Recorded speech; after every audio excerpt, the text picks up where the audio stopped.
Good morning, everybody. Welcome to another session of Verilog HDL. So, in previous class, we started off with a discussion of hierarchical modeling concepts. So, in hierarchical, we discussed two things. That is, one is top-down design methodology and bottom-up design methodology, and another one which we just came around was the hybrid design methodology.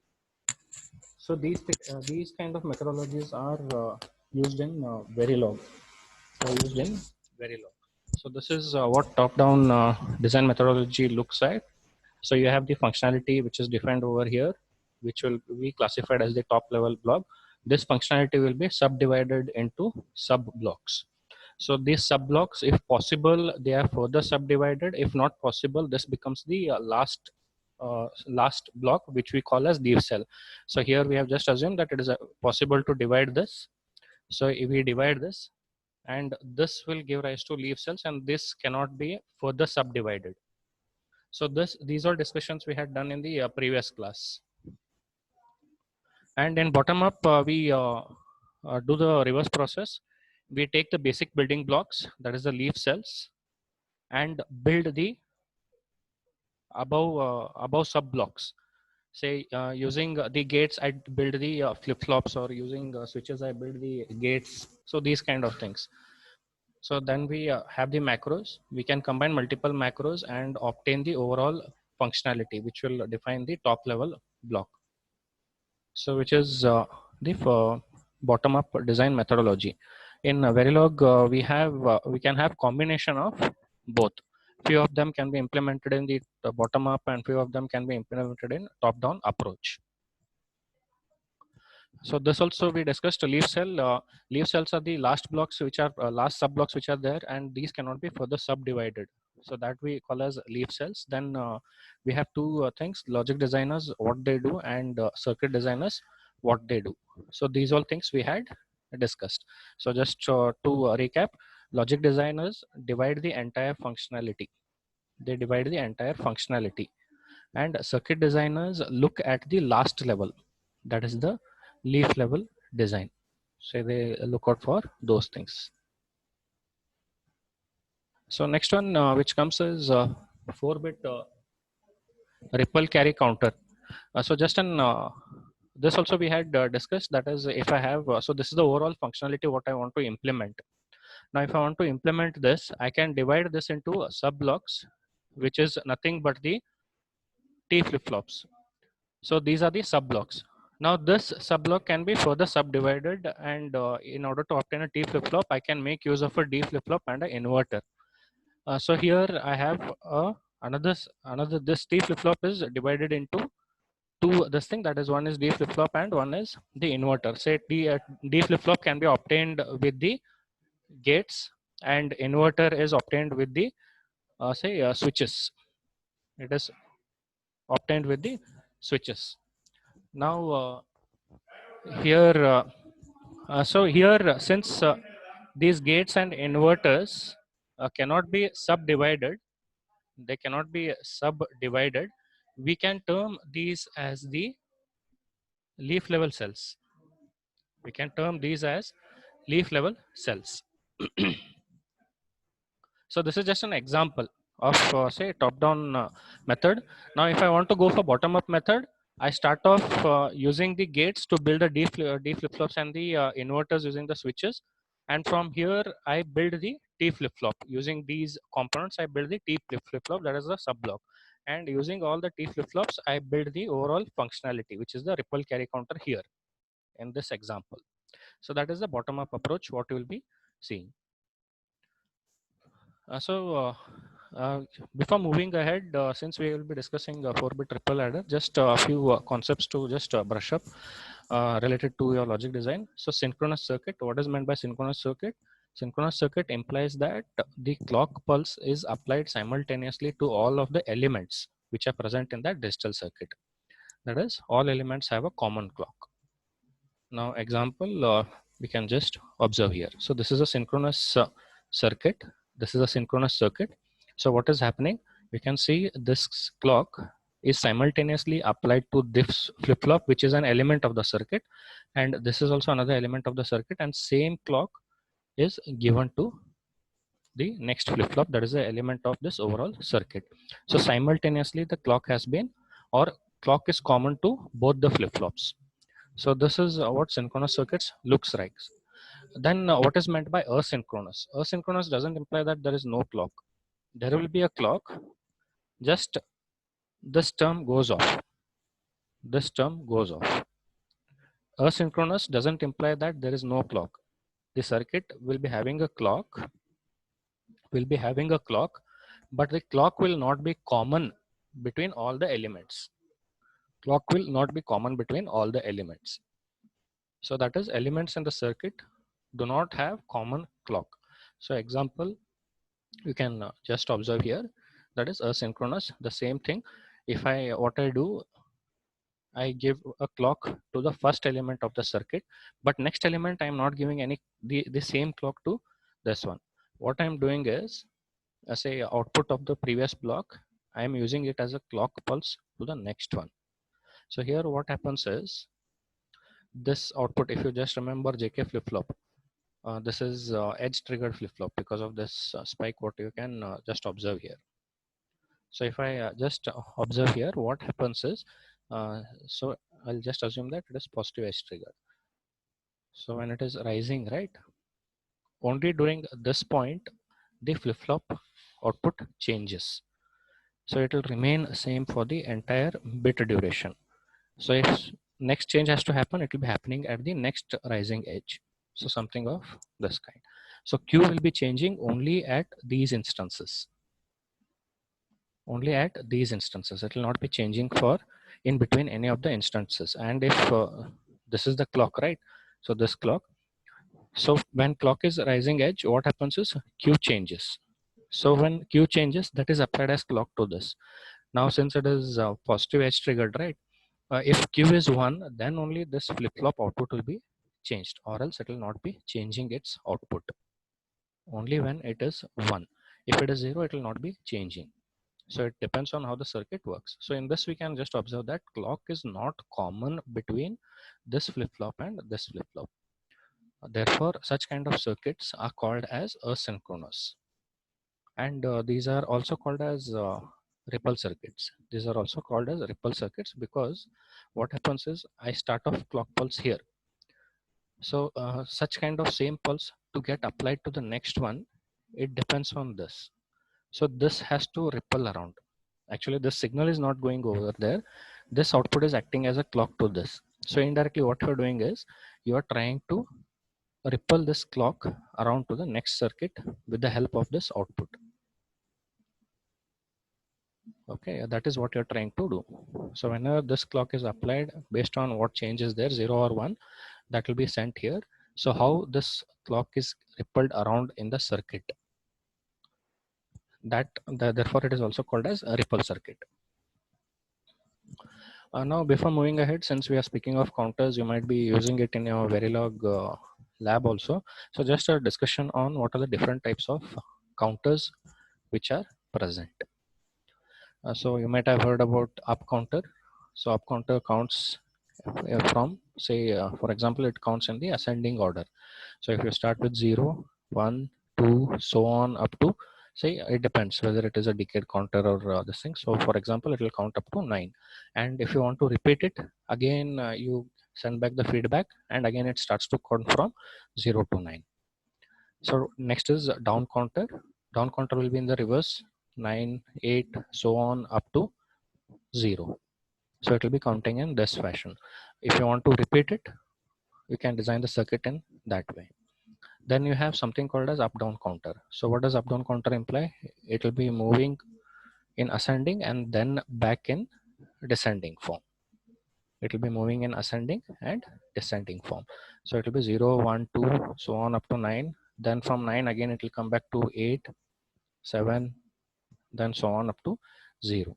And if you want to repeat, you can repeat it in continuous form. So next, n bit counter. So depending on how many bits you are using, based on that the counter can be decided. That is, if n is 2, it will count from 0 to 3. So the count will be in the fashion of 0, 0, 0, 1, 1, 0, and 1, 1, which is 0, 1, 2, and 3 in a decimal representation. So next, count in any sequence. So you might have designed that if you want to design a counter that counts in any fashion. Say I want to start it as, so it is not exactly a counter. It is not exactly a counter. You are just trying to frame the sequence over there. So first, for example, it might be you want 2 to appear first, then 5, then 1. So just an example. So you can continue in this fashion. In any distinct sequence you want, you can just make the digital circuit work. And there are a few more other counters which you have already gone through. I think you might have heard about modulo counter, then ring counter, Johnson counter. So these are just a few names, a few of the counters that we name up. So you have synchronous counters, that is previously what we discussed. Asynchronous counters. Synchronous counters, clock is common between all the elements. Asynchronous, clock is not common between all the elements. Then you have decade counters, Johnson, then ring counter. So Johnson and ring counter are example of what? Are example of synchronous circuits or synchronous counters, Johnson and ring. And asynchronous is example would be the ripple counter. Ripple counter. Okay.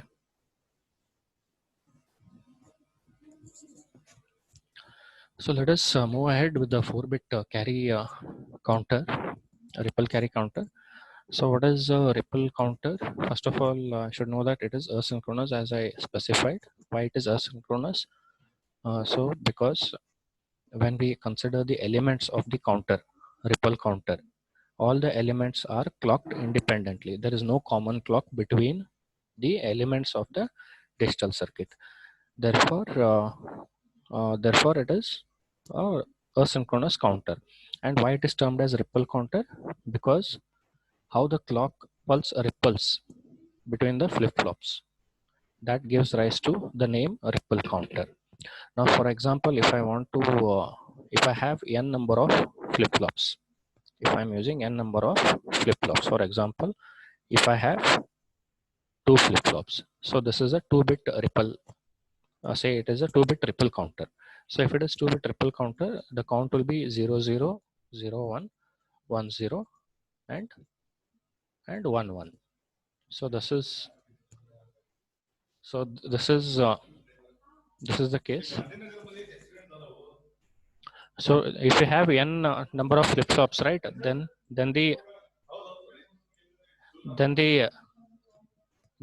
count is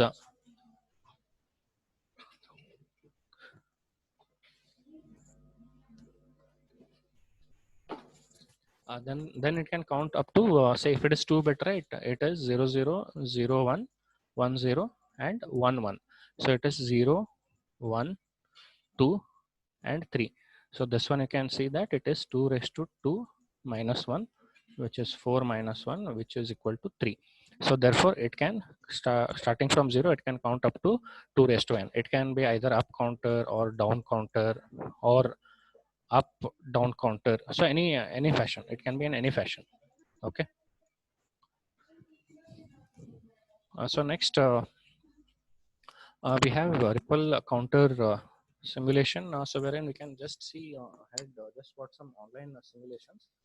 So we'll just check out how it is operating. Okay.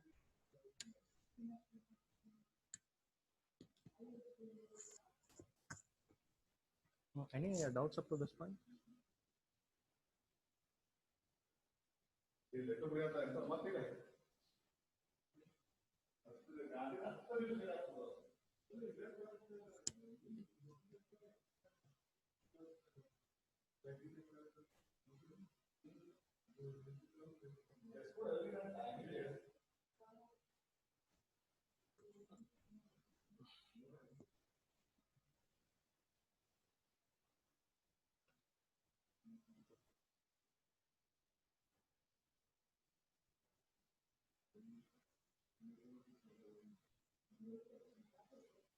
Okay. Is the web page visible? One of you just can reply back. Yes, sir. Yes, sir. So this is the ripple counter using D flip-flop. Now, one of the special features of Ripple, this thing is whenever we are implementing the circuit, if you just observe here, what one feature we look forward is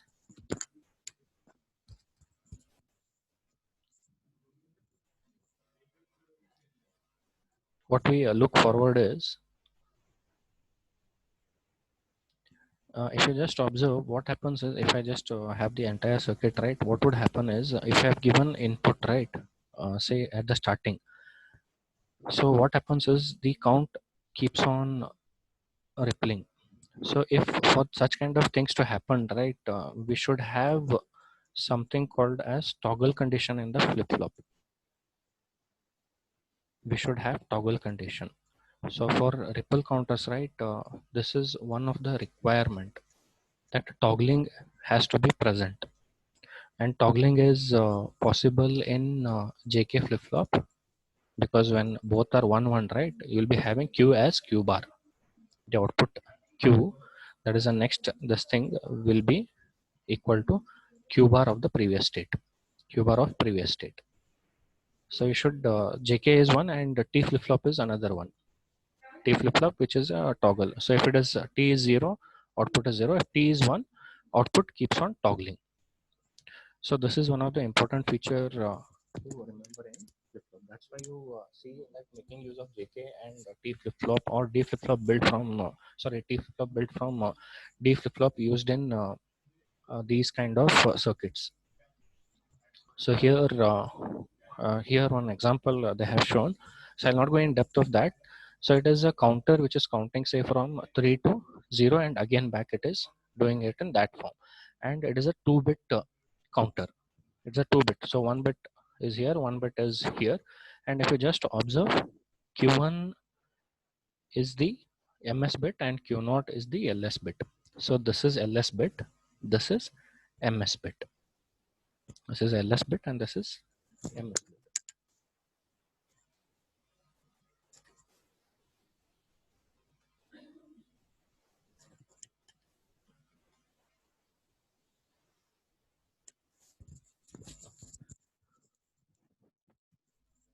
So this Q0 is least significant bit and Q1 is most significant bit, and since it is 2-bit you can count from say 0 0 0 1 1 0 and 1 1 either in this way depending on how the circuit is built up.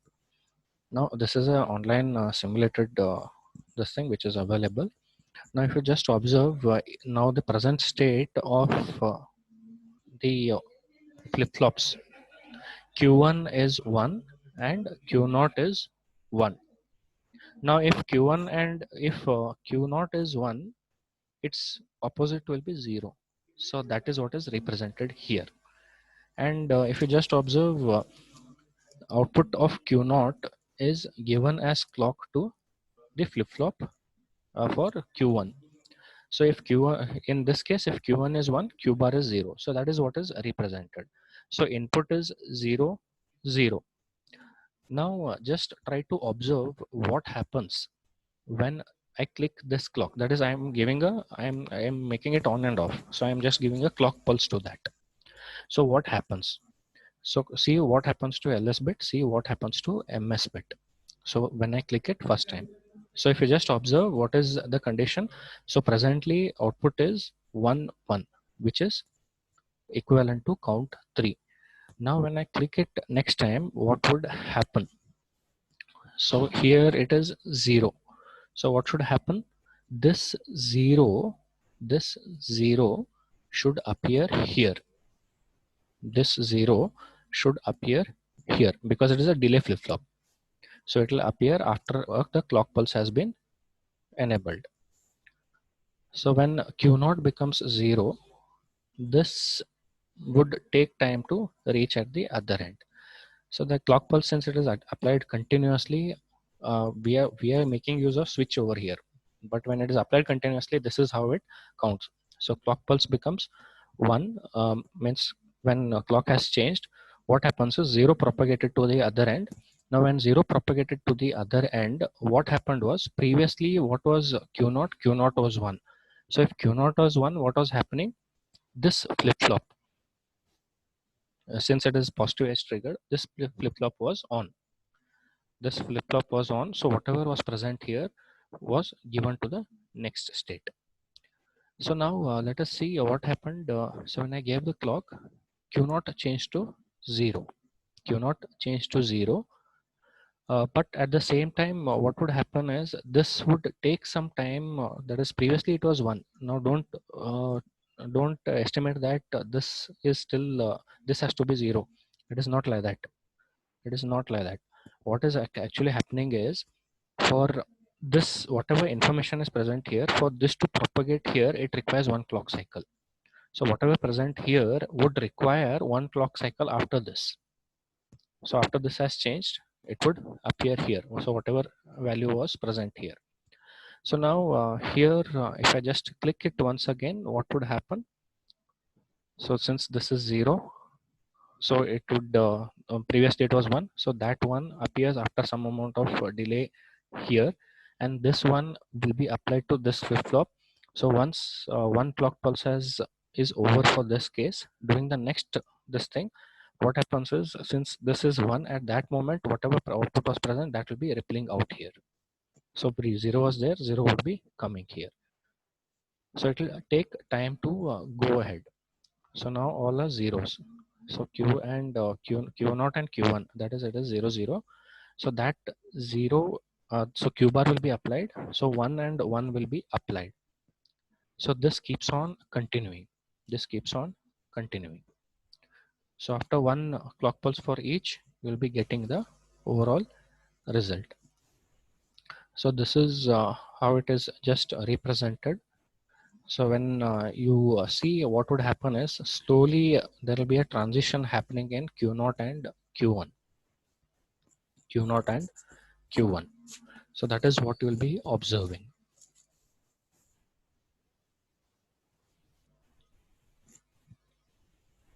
Okay. So this is one simulation.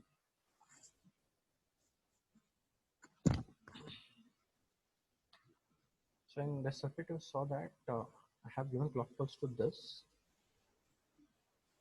I have given clock pulse to this, but for the next one, it has to wait. This clock pulse gets rippled via the output Q of the previous D flip-flop. So this is going as a clock to this one. So the clock pulse is rippling around. So here we have another one. So you can just see what is happening.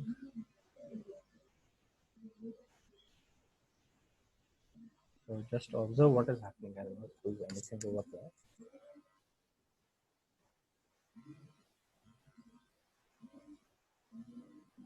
In order to understand the entire circuit, again you have to analyze the entire thing. And here you can see that only clock is given to this flip-flop. Later on, these are the next flip-flops are not dependent on this clock, but they are dependent on the output of the previous flip-flop, because Q is acting as the input to this. Now, if there is a bubble and there is a edge representation, this is negative edge triggered. So negative edge triggered. So whenever there is a falling edge, that time you can observe a change in the output. A change in the output. So here it is just rippling around. This is rippling around. So now this has enabled. So next this changes. But at the same time, another clock pulse comes in. So again there will be a change. So this is, and what you have done is you have given a 5-volt supply to the circuits. That is, you have made it 1 and 1. So when it is 1 and 1, what would happen? The output would toggle every time. Q would toggle every time. So using JK flip-flop, just give logic 1 and logic 1 to J and K. What would happen is Q would be complemented every time a clock pulse is applied. And whenever this is 1, right, the next flip-flop would change. Whenever this is 1, the next flip-flop would change it. Sorry, whenever it is 0. Whenever it is 0, since it is negative edge triggered in this case. So this is what happens in ripple counter. So this is ripple counter. Okay. So the same representation with respect to the flip-flop. So, but what you're doing is you are making use of T flip-flop. Why T flip-flop? You should have the toggle condition. If you don't have the toggle condition, then it becomes difficult to trigger the next circuits which are available. So it becomes difficult for the clock to ripple between the elements. So this is the representation which is given. So since we are using 4 flip-flops, we term it as 4-bit. 4-bit ripple carry counter. Ripple carry counter. Now, if I want to build the ripple counter, right? What all things are required? You can just observe. If I want to build, first the flip-flop. If I want to know the flip-flop, but what I'm doing is I'm building it using the D flip-flop. So if I want that, what I do is I make use of one D flip-flop and one inverter. I make use of one D flip-flop and one inverter. So inverter and a D flip-flop together will give me a T flip-flop. So this will not bother. This will not bother. Just remember what is the truth table of T flip-flop. If T is 0, T is 0, Q is always 0. If T is 1, what happens is Q continuously toggles itself. That is Q will be Q bar. That is what we represented. So if I represent still in better form, T and Q. If T is 0, this is 0. If T is 1 and previous value of Q is 0, then the new value of Q will be 1. And if say T is 1 and previous value of Q is 1 and next value would be 0. That is, it keeps on toggling over there. So if I have to make this flip-flop, that is first ripple counter can be made up of what? First the T flip-flops. Now in order to build the T flip-flops, what we can do? We can make use of the D flip-flops and the inverters. Now here what we are assuming is, here we are assuming that this D flip-flop what we are using is not having Q bar. Is not having, it is just an assumption what we are doing. So therefore in order to build the entire T flip-flop, we are making use of a D flip-flop plus an inverter. Plus an inverter. So that is what you observed here, right? So if you just observe here, if Q bar was there, directly you had given Q bar as input over here. Directly given Q bar as input. But now what you're doing, you are not doing that. So I am assuming that this is not present. Therefore, if I want to give the feedback, I'll take a output point from here, put it to the inverter, and then give it. So if I do that, what happens is the output keeps on toggling. Output keeps on toggling.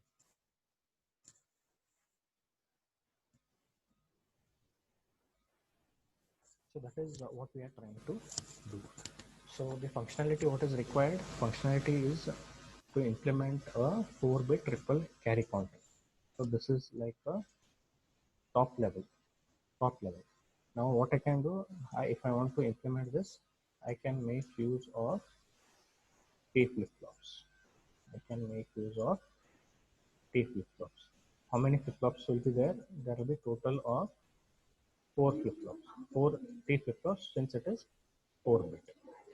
Now how I can subdivide? So this is a sub-block now. This is top level. This is a sub-block. Now how I can further subdivide this? I can make use of D flip-flop and a inverter. Now what is happening is the flip-flop and the inverter are the last level of representation. So if I have to build this, I make use of what? The switches, and for this one I can make use of gates. So these are the last level which cannot be further divided, and we call it as the leaf cell. This we cannot further subdivide. So in order to implement, this is how it goes around. So that is what is specified. A ripple counter, it is made up of T flip-flops. T flip-flop in turn is made up of inverters and D flip-flops. So these are the last levels of representation. Leaf cells. So any query here? I'll wind up the session.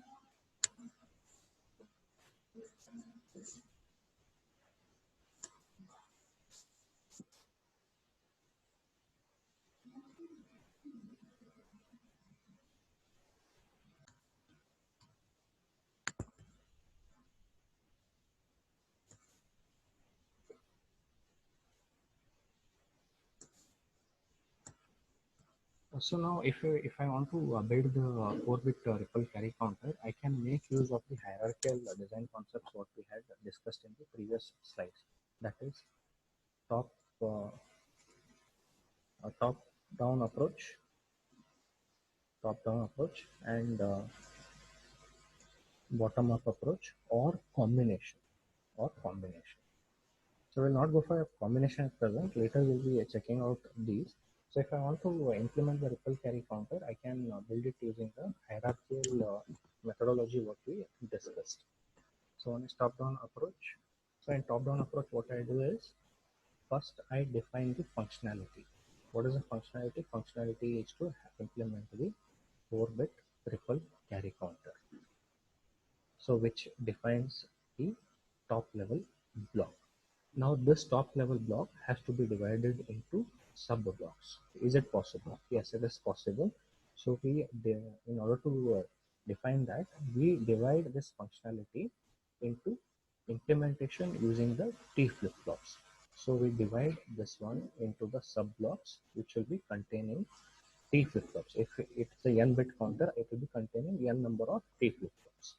Next, can I further subdivide this sub blocks? If yes, in what way? So if I have to build the T flip-flops, I can build it using D flip-flops and the inverter gate. So using these things, I can build it.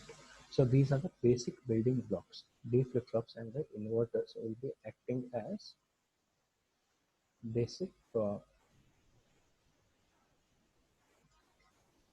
building blocks. They'll be acting as basic building blocks. So functionality is implementing the ripple carry counter, which is defined as the top level block.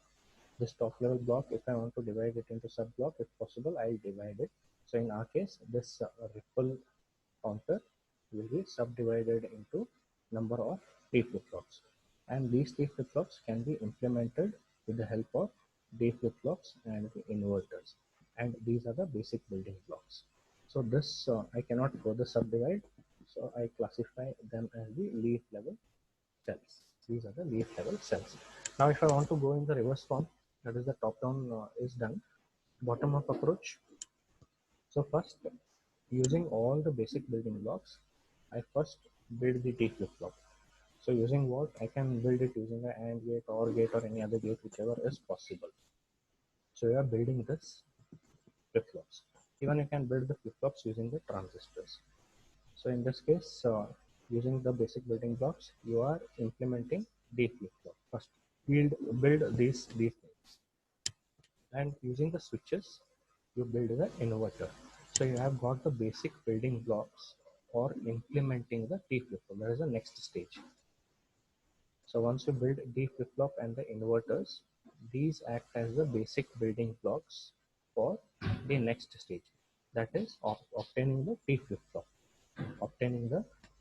So using both, we will be building the T flip-flops, which we classify as macro cells. The previous one is classified as the leaf level cells. Now, using these T flip-flops, I'll implement the overall functionality, that is the ripple counter, using all the flip-flops. So which will be the top level block. So after this, nothing is there. So functionality, if it is implemented, then we'll be obtaining the entire digital circuit. Okay. So in next class, we'll be discussing with the next topics. So let us wind up here for this session. Okay, let us meet in the next session. Thank you.